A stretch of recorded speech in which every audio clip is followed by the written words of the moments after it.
اس لیے ہم کہتے ہیں کہ کسی طور پر بھی نواز شریف کے بغیر 2023 کا الیکشن قبول نہیں نہ ہونے دیں گے۔ نواز شریف کو آپ جو بت آپ نے تراشا تھا تمام اداروں نے مل کے، اس مجسمے کو دھوپ نہیں ابھی تک آپ نے لگنے دی، آزادانہ احتساب نہیں ہونے دیا اس مجسمے کا۔ آپ اگر جانتے ہیں تو یہ پوری قوم بھی جانتی ہے، بہتر یہی ہوگا کہ اداروں میں بیٹھے لوگ سچ بول دیں۔ اداروں میں بیٹھے لوگ جو ہیں وہ حقائق جو قوم کے علم میں آ چکے ہیں وہ حقائق اپنی زبان سے کہہ دیں کہ کیا کیا غلطیاں اس مجسمے کو بنانے کے لیے کی گئی تھیں اور کیا کیا غلطیاں آج بھی دہرائی جا رہی ہیں، محض اس لیے کہ یہ مجسمہ کہیں پگھل نہ جائے یا یہ مجسمہ ٹوٹے گا تو وہ منصوبہ بے نقاب نہ ہو جائے، وہ پروجیکٹ جو ہے وہ بے نقاب نہ ہو جائے۔ اس کو بے نقاب ایک دن ہونا ہے مگر پاکستان کی قیمت پر نہ ہونے دیں۔ آج اداروں میں بیٹھے لوگ اگر پاکستان کی ترقی نہیں دیکھتے، نہیں دیکھنا چاہتے، اس پاکستان کو نہیں چلنے دینا چاہتے تب بھی بتا دیں، اور اگر انہوں نے یہی رویہ رکھا تو پھر خدا نہ خواستہ اس طرح پاکستان چلتا نظر نہیں آ رہا۔ اداروں میں بیٹھے لوگوں کے ساتھ مل کر بنائی تھی اور ہر ایک کو جو جو حصہ دینا تھا وہ حصہ وصول کرنے میں ناکامی دیکھتے ہوئے آج تک اس کی سہولت کاری اس کو دوبارہ لانے کے لیے ہو رہی ہے۔ اور حقائق یہ ہیں کہ ابھی چند روز پہلے بلوچستان میں وکلا کنونشن ہوا اور اس وکلا کنونشن میں امان اللہ کرنئی جو سپریم کورٹ بار کے سابق پریزیڈنٹ بھی ہیں، جو انکشافات انہوں نے کیے، جو انکشافات جسٹس شوکت صدیقی کر چکے، جو انکشافات آڈیو کی شکل میں آپ کے سامنے ثاقب نثار کے آ رہے ہیں، جو انکشافات جنرل باجوہ کر رہے ہیں، جو انکشافات لیک ہو رہے ہیں جنرل فیض آصف سعید کھوسہ، اور اقرار جرم بار بار عمران خان جو کر رہے ہیں، وہ سارے کے سارے بتا رہے ہیں کہ ہر ایک کے مفادات ایک دوسرے سے جڑے ہوئے ہیں، وہ جنرل باجوہ ہوں۔ آج اگر جنرل باجوہ کے متعلق عمران خان بہت سی چیزیں کہہ رہے ہیں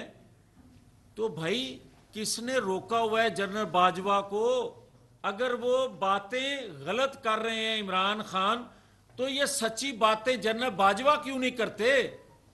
اور اگر جنرل باجوہ پھر جھوٹے ہیں تو پھر جنرل فیض کیوں نہیں بولتے؟ تو پھر آصف سعید کھوسہ اس حوالے سے کیوں نہیں بولتے؟ مگر یاد رکھیں، کیا ریاستی ادارے اتنے کمزور ہو چکے ہیں یا ریاستی اداروں میں بیٹھے لوگ اتنے کمپرومائز ہو چکے ہیں کہ آپ کچے کے علاقے میں آپریشن کرو تو وہ کامیاب، آپ زمان پارک میں آپریشن کرو ناکام، آپ ظہور لائی روڈ پہ آپریشن کرو ناکام، آپ راکٹ لانچر کا مقابلہ کرو کچے کے علاقے میں، مگر آپ پیٹرول بم غلیل کا مقابلہ زمان پارک یا ظہور لائی روڈ پہ نہیں کر سکتے۔ تو پھر بتایا جائے نا اصل حقیقت ہے کیا؟ اور جب تک اب وقت آ گیا ہے کہ جب تک یہ حکومت وقت کوئی بھی ہو یہ اس کی ذمہ داری نہیں ہے، یہ اداروں میں بیٹھے لوگوں کی ذمہ داری ہے، جن اداروں میں بیٹھے لوگوں نے یہ پروجیکٹ جو ہے وہ لانچ کیا تھا، یہ ان کی ذمہ داری ہے، جن کے اداروں میں بیٹھے لوگوں کے حوالے سے انکشافات سامنے آ رہے ہیں، یہ ان اداروں کی ذمہ داری ہے احتساب کرنے کی جن اداروں کے لوگوں نے اس کے ساتھ منصوبہ بندی مل کے کی تھی. مجھے کوئی یہ بتائے کہ کیا نواز شریف کو عالمی قوتیں، وہ عالمی قوتیں یا پاکستان کے اندر وہ قوتیں جو نواز شریف کو قوم محسن سمجھتی ہے، قومی احسان اس کے سمجھتی ہے، سی پیک دینا، پاکستان کے اندر مساق جمہوریت کرنا، پاکستان کی صنعتی ترقی کے لیے کام کرنا، پاکستان کے اندر سے دہشت گردی کا خاتمہ کرنا، پاکستان کے اندر سے لوڈ شیڈنگ کا خاتمہ کرنا، پاکستان کے اندر امن لے کر آنا، پاکستان کے اندر مہنگائی کو کنٹرول رکھنا. اگر یہ نواز شریف کے عالمی قوتوں اور ان قوتوں کے سامنے بڑے جرم ہیں جو پاکستان کے مفادات کے خلاف کام کرتی رہتی ہیں، یا پاکستان کے اندر وہ مقامی کردار جو سمجھتے ہیں کہ نواز شریف کے آنے سے ان کو عدم تحفظ ہوگا یا عمران خان کے لائے جانے کے بعد ان کو تحفظ ملے گا ان کے کیے ہوئے جرائم کا، تو پھر آج ہمیں یہ کہنے کی اجازت ہونی چاہیے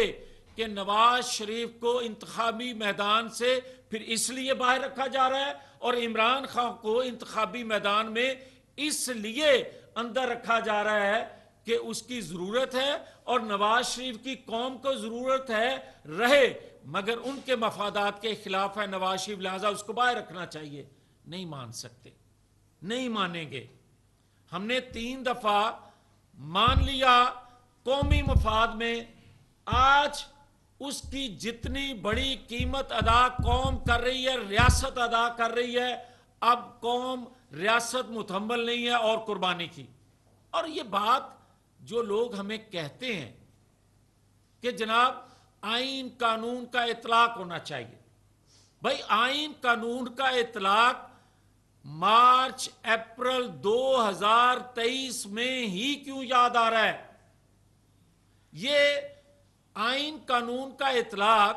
2015 سے 2017 تک تو یاد نہ آیا. یہ آئین قانون کا اطلاق پنجاب میں جب عدم اعتماد ہوا تو ری رائٹ کیا جا رہا تھا آئین کو، یہ اطلاق اس وقت کیوں نہ آئین کا یاد آیا؟ اور آج بھی آئین قانون کا اطلاق کیا صرف اور صرف 90 دن کے دوران الیکشن میں ہی ہے، یا پاکستان کے اندر جو آوازیں اٹھ رہی ہیں، جو عمران کے حوالے سے آوازیں اٹھ رہی ہیں، جو اداروں میں بیٹھے لوگوں کے حوالے سے آوازیں اٹھ رہی ہیں، کیا ان پر آئین قانون حرکت میں نہیں آ سکتا؟ اور کیا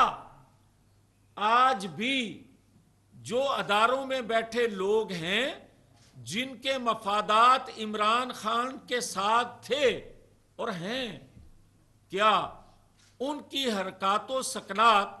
آئین کے ماورا جو ہیں اس پر کوئی سو موٹر نہیں ہے؟